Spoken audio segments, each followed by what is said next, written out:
नमस्कार शेतकरी मित्रांनो, तुम्हा सर्वांचं आपल्या फार्मर्स वर्ल्ड या यूट्यूब चॅनलवर स्वागत आहे। तर मित्रांनो, आजचा व्हिडिओ हा कर्जमाफी बाबतीत आहे। चला तर वेळ वाया न घालवता व्हिडिओला सुरुवात करूया। मित्रांनो, महायुतीने विधानसभा निवडणुकीत शेतकऱ्यांना कर्जमाफीची ग्वाही दिल्याने शेतकरी त्या आशेवर बसला आहे। मात्र सरकारमध्येच एकवाक्यता नसल्याने अंमलबजावणीबाबत साशंकता आहे। कर्जमाफीच्या हवेमुळे विकास संस्थांच्या वसुलीवर परिणाम झाला आहे। शेतकऱ्यांना खुश करण्यासाठी केंद्र व राज्य सरकारकडून वारंवार कर्जमाफीचे गाजर दाखवले जाते, मात्र मूळ दुखणं बरे करण्याची राज्यकर्त्यांची मानसिकताच नाहीये। त्यामुळे दर 5 वर्षाला शेतकऱ्यांना कर्जमाफीची वाट पाहावी लागत आहे। मित्रांनो, फडणवीस सरकार आल्यानंतर महाराष्ट्राचे मुख्यमंत्री माननीय श्री देवेंद्र फडणवीस यांनी त्यांच्या भाषणामध्ये सांगितले होते की आमचे सरकार आल्यावर सर्व शेतकऱ्यांचे कर्ज माफ करू। पण अजून सुद्धा तशी काही ठळक बातमी अजून समोर काही आलेली नाही।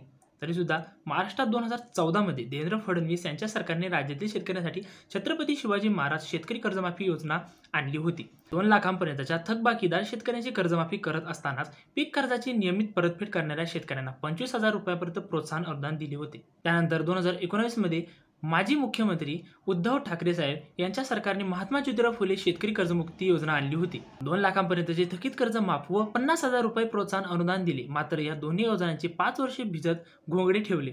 या कर्जमाफीचा पीक कर्जाच्या वसुलीवर वाईट परिणाम झाल्याने राज्यातील विकास संस्था आर्थिक अरिष्टात सापडल्या आहेत। महाराष्ट्रात 2024च्या विधानसभा निवडणुकीत तिसऱ्यांदा कर्जमाफीची घोषणा करण्यात आली। राज्याची आर्थिक स्थिती पाहता हे अशक्य असल्याचे स्वतः उपमुख्यमंत्री तथा अर्थमंत्री अजितदादा पवार हे जाहीरपणे सांगत आहेत। मात्र शेतकरी कर्जमाफीच्या आशेवर बसले आहेत। सध्या साखर कारखान्याकडून ऊसाची बिले जमा होण्यास सुरुवात झाली आहे। ही बिले पीक कर्जाला घेऊ नका असा आग्रह शेतकऱ्यांचा आहे। त्यामुळे संस्थांच्या वसुलीवर परिणाम झाला आहे। मागील कर्जमाफीसारखी 5 वर्षे गुऱ्हाळ सुरू राहिली तर संस्था मोडीत निघण्यास वेळ लागणार नाही।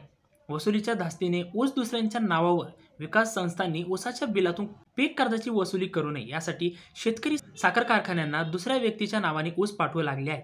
त्यामुळे वसुली कशी करायची असा पेच संस्थांसमोर उभा राहिला आहे। जिल्हा बँक सुटली, संस्था अडकल्या, हे कसं काय?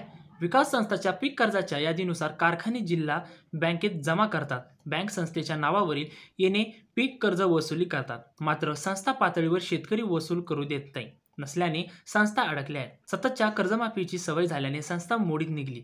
कर्जमाफीपेक्षा खतावर अनुदान देऊन ती स्वस्त द्यावीत। उत्पादन खर्चाच्या तुलनेत शेतीमालाला हमी भाव द्यावा।